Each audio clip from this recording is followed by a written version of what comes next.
वक्त के बुलेटिन में आप सभी का स्वागत है और मैं हूं आपके साथ रहनुमा। चलिए आज की अहम खबरों पर नजर डालते हैं। निर्मला सीतारमण आज संसद में केंद्र जिसके घर पे मीटर की रीडिंग 600 से कम है उसको बिजली का बिल 0 आएगा। मेरा बिजली ਦਾ ਬਿੱਲ ਪਹਿਲਾਂ 1 ਸਾਲ ਪਹਿਲਾਂ ਆਵਾ ਤਾਂ ਤੇ ਹੁਣ ਵੀ 1 ਸਾਲ ਹੋ ਗਿਆ ਵੀ ਆਂਦਾ ਨਹੀਂ ਹੈਗਾ। ਜਦ ਆਹ ਭਗਵੰਤ ਮਾਨ ਦੀ ਸਰਕਾਰ ਬਣੀ ਆ ਜੀ।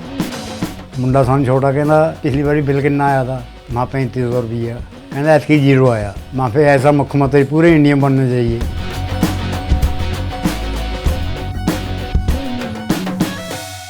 निर्मला सीतारमण आज संसद में केंद्रीय बजट पेश करेंगी। निर्मला सीतारमण का ये लगातार 8वां बजट होगा। सभी की निगाहें इस बजट पर टिकी हुई हैं। टैक्स पेयर समेत कई सेक्टर के लोगों को बजट से काफी उम्मीदें हैं।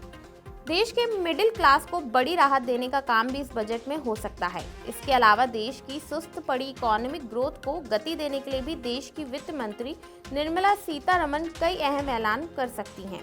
लेकिन जिस तरह की खबरें आ रही हैं उसमें सबसे अहम देश के टैक्स पेयर्स को राहत देने की है। जानकारों का मानना है कि देश के मिडिल क्लास टैक्स पेयर्स को इनकम टैक्स में बड़ी छूट मिल सकती है।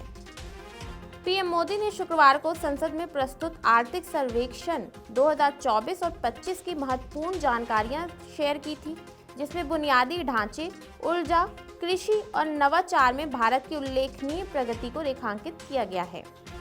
बता दें, सदन में शुक्रवार को पेश आर्थिक सर्वेक्षण 2025 में 2047 तक भारत को किस तरह से विकसित देश बनाया जाए, इसका एक संपूर्ण रोड मैप दिया गया है।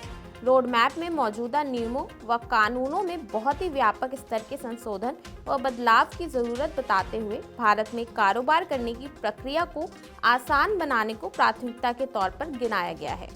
आम बजट से पहले देश के करोड़ों ग्राहकों को राहत मिली है। दरअसल सरकारी तेल कंपनियों ने कमर्शियल एलपीजी सिलेंडर के दाम घटा दिए हैं। एलपीजी सिलेंडर के दाम घट गए हैं। 19 किलोग्राम वाले कमर्शियल गैस सिलेंडर की कीमतों में ये कटौती हुई है। इस एलपीजी सिलेंडर की कीमत में 7 रुपए की गिरावट आई है। हालांकि घरेलू रसोई गैस सिलेंडर के दाम में कोई बदलाव नहीं हुआ है। रसोई गैस सिलेंडर के दाम 1 अगस्त 2024 के बाद से अपरिवर्तित हैं। कमर्शियल गैस सिलेंडर का इस्तेमाल व्यावसायिक कार्यों जैसे होटल, रेस्टोरेंट, खाद्य पदार्थों की दुकानों, फूड स्टॉल और शादी ब्याह में होता है। इस बदलाव के बाद इंडियन ऑयल की वेबसाइट के अनुसार राष्ट्रीय राजधानी दिल्ली में आज 1 फरवरी से 19 किलोग्राम वाले गैस सिलेंडर की कीमत 1,797 रुपए हो गई है। ये पहले 1,804 रुपए का मिल रहा था। घरों में काम आने वाले रसोई गैस सिलेंडर के दाम में आज कोई बदलाव नहीं हुआ है। दिल्ली में 14 किलोग्राम वाला एलपीजी सिलेंडर आज भी पुराने दाम पर ही मिल रहा है। दिल्ली में ये सिलेंडर 803 रुपए में मिल रहा है। लखनऊ में इस रसोई गैस सिलेंडर की कीमत 840 रुपए है। मुंबई में घरेलू एलपीजी सिलेंडर 802.5 रुपए में मिल रहा है। दिल्ली एनसीआर में एक बार फिर कोहरे ने वापसी की है। आज सुबह घना कोहरा रहा, जिसकी वजह से विजिबिलिटी कम रही। शनिवार सुबह दिल्ली का न्यूनतम तापमान 13 डिग्री सेल्सियस दर्ज किया गया। दिन में अधिकतम तापमान 24 डिग्री सेल्सियस के आसपास रहने की उम्मीद जताई गई है। दिल्ली एनसीआर में एक बार फिर ठंड बढ़ गई है। उत्तर भारत के कई राज्यों में भी ठंड का असर देखने को मिल रहा है। मौसम विभाग के अनुसार दिल्ली एनसीआर में शनिवार सुबह तक ही घना कोहरा रहेगा।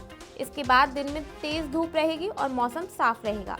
शनिवार शाम रात तक एक बार फिर घना कोहरा छा जाएगा। रविवार तड़के घना कोहरा छाया रहेगा।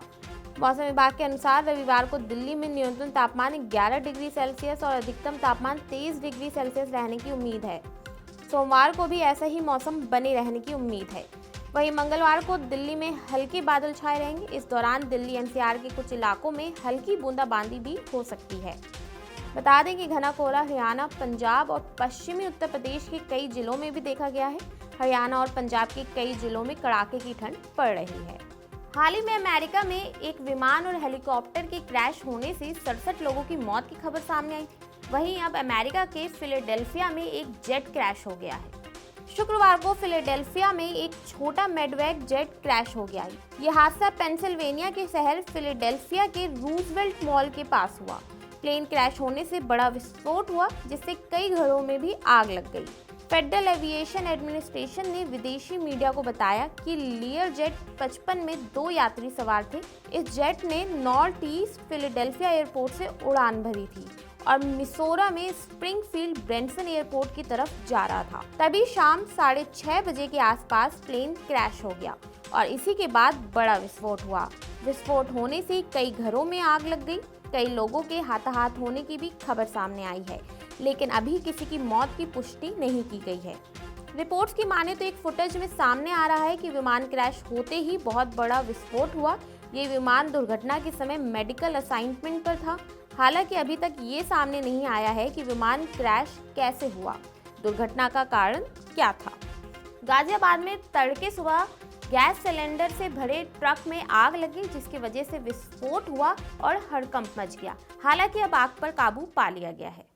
कि उसने लकड़ी का जो गेट, मेन गेट, वो गेट तोड़ के अंदर जहाँ घर में किचन थी वहाँ पे 2 सिलेंडर ऑलरेडी रखे हुए थे इनके, तो उसमें भी सोचो अगर आग लगती तो फिर वो ये तो भगवान का बहुत शुक्रिया है कि इसमें मतलब इतना जान मान का इतना नुकसान नहीं हुआ। और भाई ने सही टाइम पे बच्चों को यहाँ से शिफ्ट कर दिया हमने अचानक से 3:30 बजे, और अंदर 2 सिलेंडर भी रखे थे, उसमें आग नहीं लगी है। 3 सिलेंडर घर में अंदर पाए गए थे, एक नीचे था, एक गाड़ी के पास था, और एक जो गेट तोड़ के अंदर रास्ते में जहाँ लिविंग रूम है बेसिकली, उसमें लिविंग रूम में सिलेंडर पहुंच गया था। उसका इतना प्रेशर था, आप यहाँ से हाइट देखिए, वो जो हाइट है यहाँ से सिलेंडर में जब आग लगी होगी और वो फर्स्ट फ्लोर पे जो इनका घर है उसमें अंदर लिविंग रूम में सिलेंडर जाके गिरा है। अगर इत्तेफाक से उसमें आग लग जाती या सिलेंडर फट जाता, इसका कौन जिम्मेदार होता? सोचिए। यहाँ की जो आम पब्लिक है, जो जनता है, उसकी जो रहने वाले जो रेजिडेंट्स है, उनकी इसमें क्या कमी है? यहाँ पे इलीगल जो लकड़ी के गोदाम बने हुए हैं, देखिए यहाँ पे कोई सिक्योरिटी का कोई वो नहीं है। आसपास में, घर के आसपास में लोगों ने इलीगल कुछ ऐसे बना रखा है, लकड़ी के गोदाम बना रखे हैं, जो कि नहीं होना चाहिए। और मतलब यहाँ पे कोई कंट्रोल सिस्टम मतलब खत्म है। आप देखो क्या हाल है यहाँ पे। 3:30 बजे ऐसी आवाज़ आ रही थी यहाँ पे, जैसा लग रहा था किसी देश ने कोई सडनली जैसे रूस ने यूक्रेन पे अटैक कर दिया हो।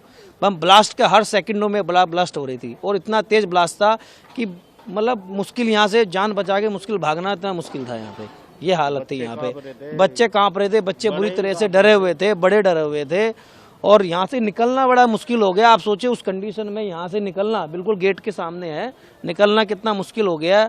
कैसे भागे होंगे वो तो वही जानते हैं कि जो जैसे भागे होंगे ना, बस भगवान का मालिक का टाइम शुक्रगुजार करेंगे हम तो कि बच गए सब, कुछ जान माल का नुकसान नहीं हुआ। नुकसान तो माल का तो हुआ है, पर जान हानि नहीं हुई है इसमें, ये परमात्मा का शुक्र है। तो ये थी आज की अहम खबरें जिन पर हमारी दिन भर नजर बनी रहेगी। ऐसे ही देश और दुनिया की तमाम खबरों के लिए देखते रहिए नवोदय टाइम्स पंजाब केसरी।